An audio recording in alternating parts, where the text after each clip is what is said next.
Hola amigos, me llamo Padre Miguel Ángel Hernández Sotomayor y soy un sacerdote católico con más de 30 años de servicio en la diócesis de Valencia, España. Lo que voy a compartir con ustedes hoy es algo que ha transformado completamente mi vida y mi fe. Nunca había pensado en revelar esta experiencia tan íntima, pero siento que Dios me está llamando a hacerlo. Desde muy joven sentí el llamado de Dios en mi corazón. No fue algo repentino, sino una voz suave y persistente que me acompañaba día y noche. La fe siempre ha sido el centro de mi existencia, como un faro que ilumina el camino, incluso en las noches más oscuras. A lo largo de mis 3 décadas de sacerdocio, he tenido el privilegio de servir a numerosas comunidades, administrar los sacramentos y acompañar a los fieles en sus momentos de alegría y dolor. La Biblia ha sido mi compañera inseparable, y vaya que la he desgastado.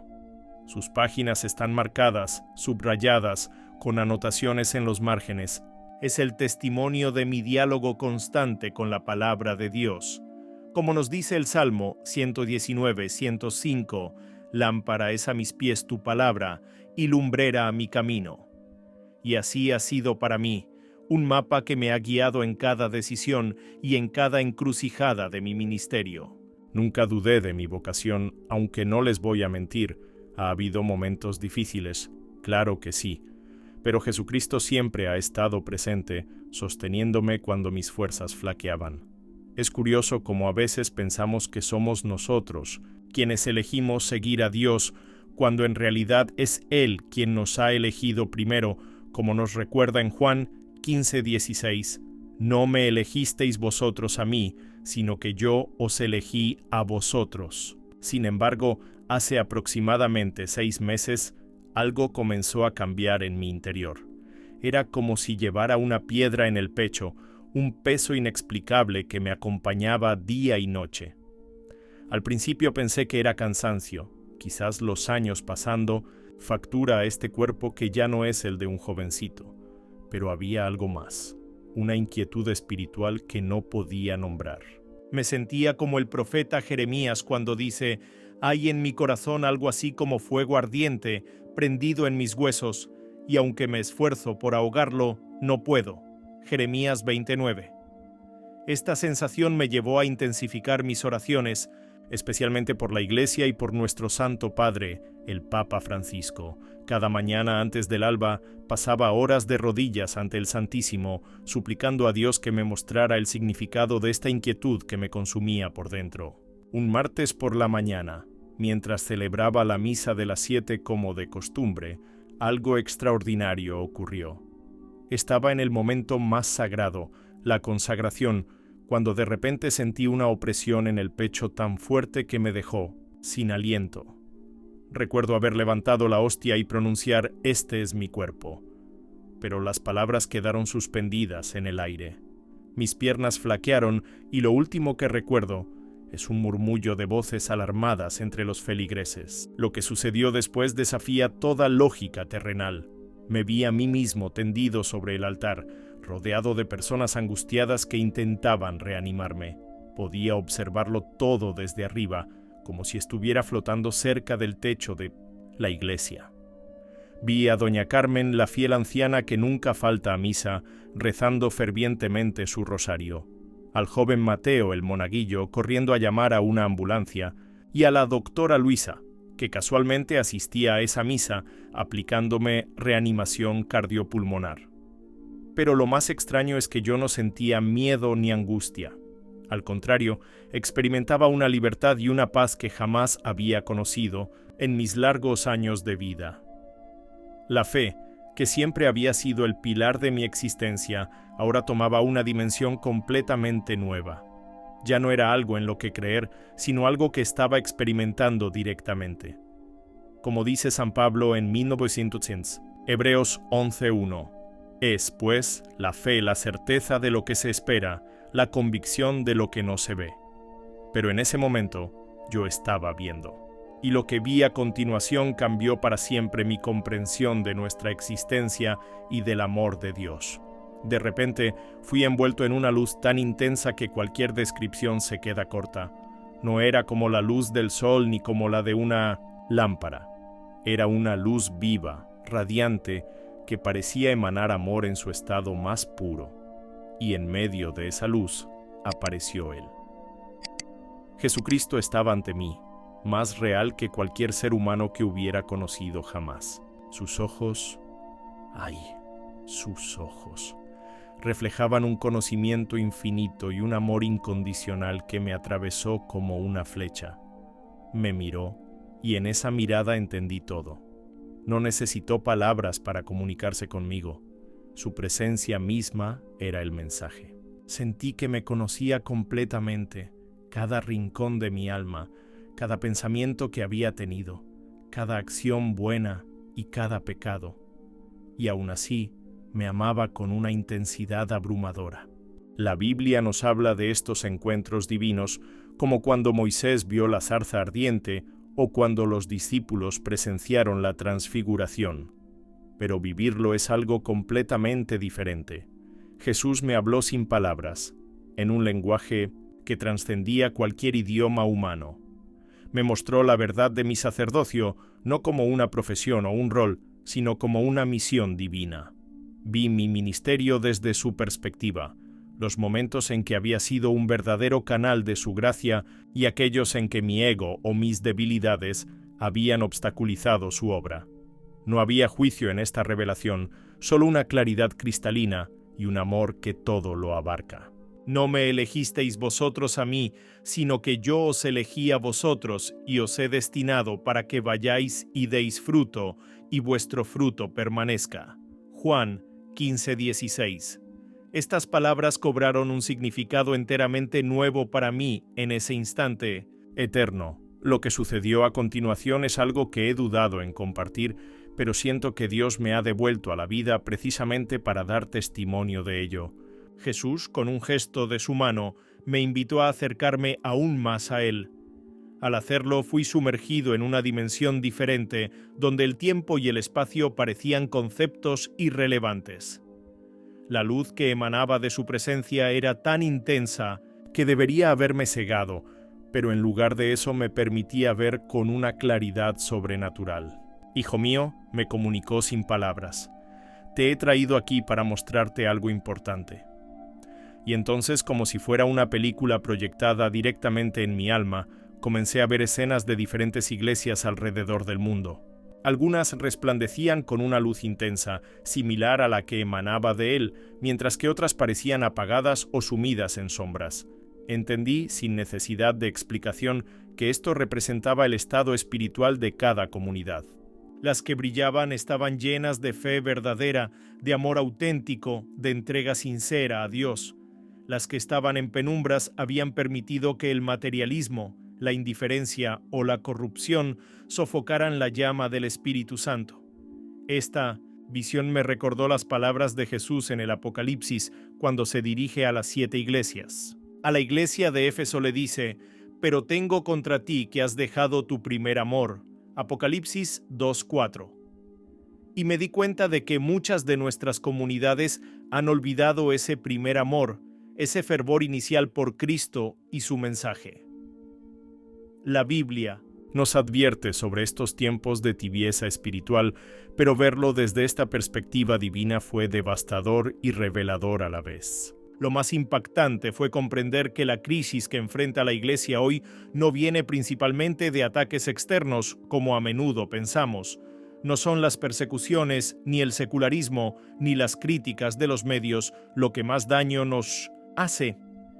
El verdadero peligro viene desde dentro de aquellos que, estando en posiciones de autoridad y responsabilidad, han dejado que su fe se enfríe o, peor aún, han traicionado su vocación por poder, dinero o reconocimiento. Como dice Jesús, no todo el que me dice, Señor, Señor, entrará en el reino de los cielos, sino el que hace la voluntad de mi Padre que está en los cielos. Mateo 7:21. En ese momento sentí un dolor profundo por nuestra iglesia, por mis hermanos sacerdotes que luchan día a día por mantenerse fieles, por los fieles que buscan sinceramente a Dios en medio de tanta confusión. Y comprendí que mi inquietud, ese peso en el pecho que había sentido durante meses, Era una invitación de Dios para despertar, para ver más allá de las apariencias y reconocer el estado real de nuestra iglesia. Como dice San Pablo, y no os conforméis a este siglo, sino transformaos por medio de la renovación de vuestro entendimiento, para que comprobéis cuál sea la buena voluntad de Dios, agradable y perfecta. Romanos 12:2. Esta renovación, entendí, debe comenzar por cada uno de nosotros, en una entrega total y sincera a Jesucristo y a su mensaje original, sin adulteraciones ni compromisos con el mundo. Después de mostrarme el panorama general de la Iglesia, Jesús dirigió mi atención hacia un lugar específico, el Vaticano. Vi al Papa Francisco en su habitación privada, de rodillas, con el rostro marcado por el cansancio y la preocupación. Estaba rezando intensamente y pude sentir el peso invisible que cargaba sobre sus hombros. Era como si llevara una cruz, demasiado pesada, incluso para un hombre de su fortaleza espiritual. Lo que me impactó profundamente fue ver que no estaba solo. A su alrededor flotaban sombras espirituales, entidades que parecían susurrarle al oído constantemente. Algunas de estas presencias eran luminosas, ángeles que lo fortalecían y lo guiaban. Pero otras eran oscuras, manipuladoras, tratando de influenciar sus decisiones y pensamientos. Era una batalla espiritual intensa que se libraba en torno a él, de la cual la mayoría de nosotros no tenemos ni idea. Recordé las palabras de San Pablo, porque no tenemos lucha contra sangre y carne, sino contra principados, contra potestades, contra los gobernadores de las tinieblas de este siglo, contra huestes espirituales de maldad en las regiones celestes. Efesios 6:12. Jesús me permitió entender que muchos obispos y sacerdotes en todo el mundo están inmersos en una lucha similar. Algunos se mantienen firmes en la fe, resistiendo las tentaciones y presiones de este mundo, buscando sinceramente guiar a su rebaño hacia Dios. Como dice en Hebreos 13:7, acordaos de vuestros pastores que os hablaron la palabra de Dios. Considerad cuál haya sido el resultado de su conducta e imitad su fe. Estos pastores fieles son un faro de esperanza en tiempos oscuros. Sin embargo, Jesús me mostró con tristeza que otros se habían desviado del camino, algunos sutilmente y otros de manera flagrante, permitiendo que el orgullo, la ambición o la comodidad los alejara de su verdadera misión. Lo que más me sorprendió fue la revelación sobre el Papa Francisco. Contrario a lo que muchos podrían pensar, ya sea para criticarlo o defenderlo, vi en esta visión que él es un hombre de fe genuina que ama profundamente a Dios y a la Iglesia. Sin embargo, está rodeado de influencias contradictorias y, a veces malignas, que intentan desviar su pontificado. Jesús me hizo entender que debemos orar intensamente por él, no juzgarlo precipitadamente como a menudo hacemos. No juzguéis para que no seáis juzgados. Mateo 7:1 adquirió para mí un significado mucho más profundo después de esta experiencia. La Biblia nos enseña que debemos orar por nuestros líderes, y ahora comprendo por qué esta instrucción es tan importante. El Papa, los obispos, los sacerdotes, todos están en la primera línea de una guerra espiritual que la mayoría de los fieles ni siquiera percibe. Como dice en 1 Timoteo 2:1-2, exhorto ante todo a que se hagan rogativas, oraciones, peticiones y acciones de gracias por todos los hombres, por los reyes y por todos los que están en eminencia, para que vivamos quieta y reposadamente en toda piedad y honestidad. Nuestra oración constante puede ser la diferencia entre la victoria o la derrota en esta batalla invisible. En aquel momento sentí el amor inmenso de Dios por su Iglesia, un amor que trasciende nuestras divisiones, nuestros errores y nuestras limitaciones humanas. Vi que, a pesar de todo, Él nunca abandona a su pueblo, como prometió, y yo estoy con vosotros todos los días, hasta el fin del mundo. Mateo 28:20. Esta promesa sigue vigente, incluso en los momentos más oscuros de nuestra historia eclesiástica. La presencia de Jesucristo en la Eucaristía, en la palabra y en cada corazón sincero es la garantía de que, a pesar de todas las dificultades, la Iglesia prevalecerá, porque no es una institución humana, sino divina. Lo que presencié a continuación superó cualquier escena de las grandes batallas épicas descritas en los libros o películas. Ante mis ojos se desarrollaba una guerra de proporciones cósmicas, una confrontación entre la luz y la oscuridad, que abarcaba dimensiones que mi mente humana apenas podía comprender. Vi ángeles de una belleza y poder indescriptibles enfrentándose a fuerzas malignas que emanaban odio y destrucción. Era la batalla espiritual de la que habla San Pablo, pero manifestada en una realidad tan vívida que me dejó sin aliento. Mira con atención, me comunicó Jesús sin palabras. Esta guerra no es solo en los cielos, sino en cada corazón humano, en cada familia, en cada parroquia, en cada diócesis. Y entonces comprendí algo fundamental. Esta batalla espiritual, aunque invisible para nuestros ojos físicos, es más real que muchas de las preocupaciones que ocupan nuestra mente diariamente. La fe no es un concepto abstracto o un sentimiento pasajero. Es el escudo que nos protege en esta guerra espiritual, como dice Efesios 6:16. Sobre todo, tomad el escudo de la fe, con que podáis apagar todos los dardos de fuego del maligno. Lo más impactante fue ver que cuando un fiel en algún lugar del mundo se arrodillaba a orar con sinceridad, esa simple oración generaba una luz tan poderosa que hacía retroceder a las tinieblas. No eran las grandes ceremonias ni los discursos elocuentes lo que más impacto tenía en esta batalla, sino la oración humilde y sincera de corazones entregados a Dios. Vi a una madre soltera en Brasil rezando el rosario mientras sus hijos dormían, y esa oración era como un faro de luz que iluminaba su vecindario entero. Vi a un anciano enfermo en un hospital de Filipinas ofreciendo sus sufrimientos por la Iglesia, y cada punzada de dolor aceptada con amor se convertía en una espada de luz en manos de los ángeles. La oración del justo puede mucho. Santiago 5:16 me recordó Jesús, y por primera vez entendí el poder real de esta afirmación bíblica. La oración no es solo una práctica devocional, es el arma más poderosa que Dios ha puesto en nuestras manos. Cuando oramos, especialmente por la Iglesia y sus pastores, estamos participando activamente en esta batalla cósmica, alineándonos con los propósitos de Dios y resistiendo los planes del enemigo. Someteos, pues, a Dios, resistid al diablo, y huirá de vosotros. Santiago 4:7. Entonces Jesús me mostró dos posibles futuros para la Iglesia, como dos caminos divergentes. En uno de ellos vi un renacimiento espiritual asombroso, comunidades de fe vibrantes, llenas del Espíritu Santo, sacerdotes santos y entregados, una evangelización que alcanzaba hasta los rincones más oscuros del mundo.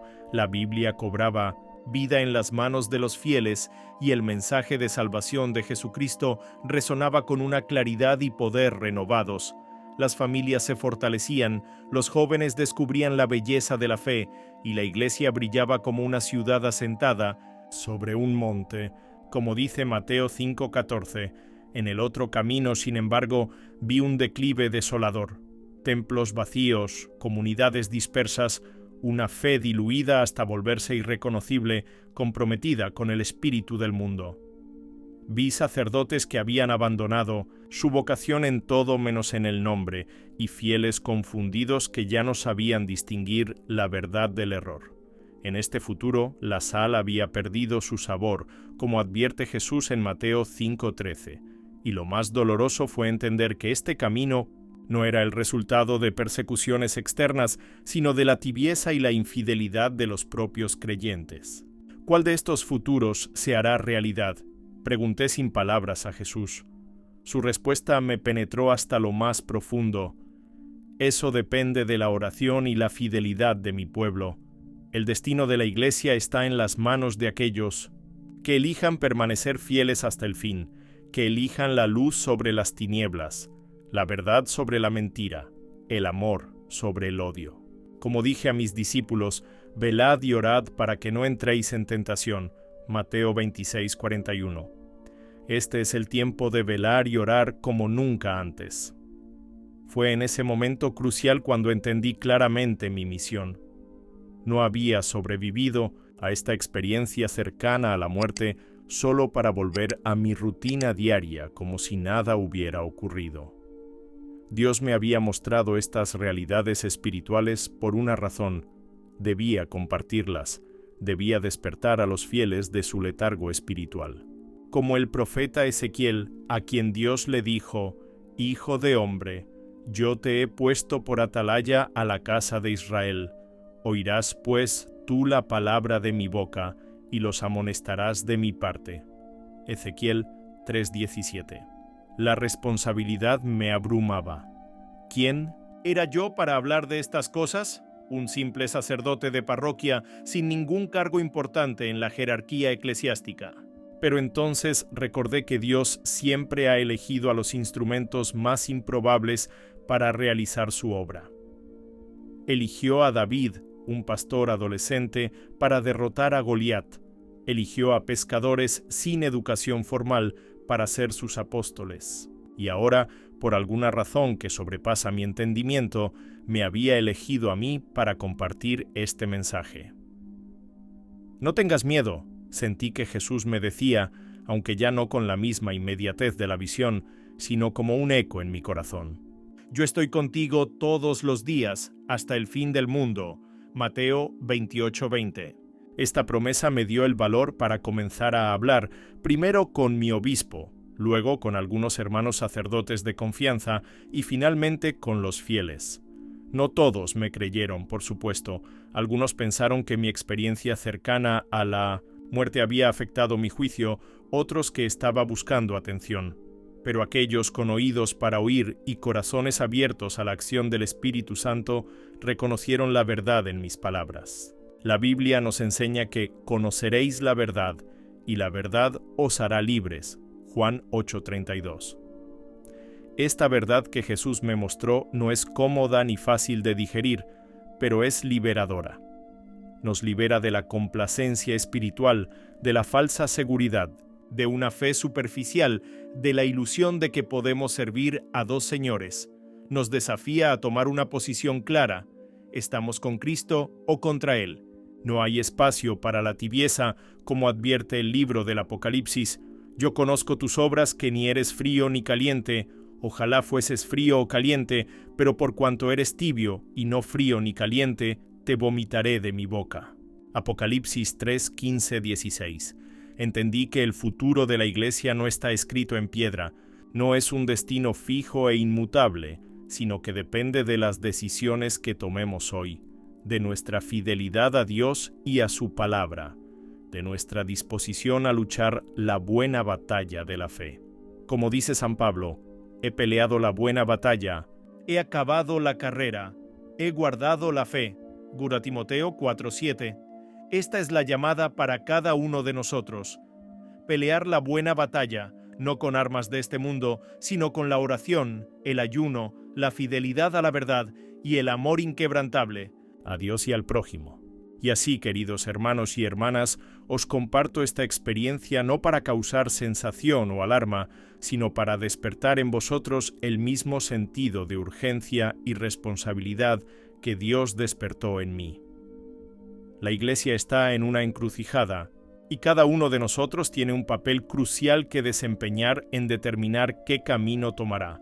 Como dijo Jesús, la mies es mucha, pero los obreros pocos. Rogad pues al Señor de la mies que envíe obreros a su mies. Lucas 10:2. Es hora de que cada uno de nosotros responda a este llamado y se convierta en un obrero fiel en la viña del Señor, recordando siempre que no estamos solos en esta misión. El mismo Dios que creó el universo está con nosotros, y si Dios está con nosotros, ¿quién contra nosotros?